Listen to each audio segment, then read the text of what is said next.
आणि भास्कर जाधवांना तुमची भूमिका आवडत नाही हे त्यांनी वारंवार सांगितलेलं.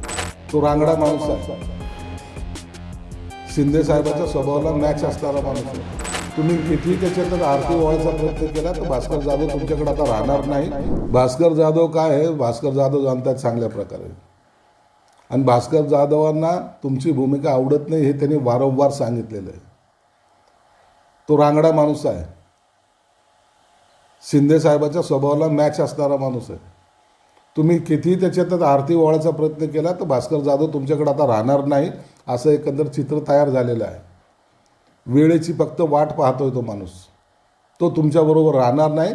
तुम्ही कितीही त्याची तारीफ करून भास्कर जाधव साहेब म्हणून जरी काही केलं तरी भास्कर जाधव आता त्यांच्याबरोबर राहणार नाही हे जवळपास निश्चित झालेलं आहे. ऑपरेशन टायगर्स थांबणार नाही असे तुमचे काही नेते सांगतायत.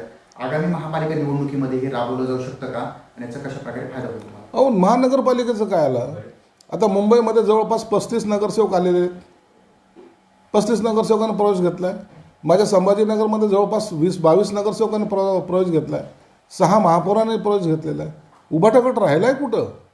म्हणून उभाटा गटाची आता आम्हाला चिंता राहिलेली नाही आहे. आम्ही आमच्या मजबूतीने हे सर्व आता राजकारण करणार आहोत आणि येणारी सत्ता मुंबई महानगरपालिका सहित महाराष्ट्रातल्या महानगरपालिका कशा काबीज करायचा हा आमचा प्रयत्न राहणार आहे. डॅमेज कंट्रोल करण्यासाठी कोकणातील त्या ठिकाणी ठाकरे गटाचे नेते जात आहेत पलीकडे. डॅमेज कंट्रोल करायसाठी कोण कुठं जातं आहे हे पाहण्यापेक्षा पक्ष कुठं चालला याच्याकडे लक्ष द्या. पक्षाची तुमची असलेली वाताहत थांबवण्यासाठी काही करा. बडबड करून पक्ष वाढत नसतो हे त्यांना कधी कळेल हे देव जाणे. परंतु नाचना नाही आता कहते अंगण तेढा ही अशी यांची भूमिका राहिलेली. महायुतीमध्ये काही कोल्ड वार सुरू आहे का आपल्याकडे? काही नाही, काय कोल्ड वार नाही. आम्ही डायरेक्ट वार करणारे लोक आहेत. कोल्ड वार कसं काय होऊ शकतो? लाडक्या बहिणींच्या उत्पादनासंदर्भात उत्पन्न संदर्भात तपास करण्यासाठी प्राप्तिकर विभागाची मदत घेणार आणि लाभार्थी महिलांचे उत्पादन किंवा कागदपत्रे जमीन यांची तपासणी होणार असं काय आहे का? नाही, असं काही नाही आहे. अनेक लाडक्या बहिणींनी त्यांचं उत्पन्नाची मर्यादा वाढलेली आहे हे त्यांच्या लक्षात आलेली असल्यामुळं त्यांनी स्वतःहूनच अर्ज मागं घेण्याची प्रक्रिया केलेली आहे. आम्ही कुणावरही दबाव किंवा त्यांची चौकशी करत नाही.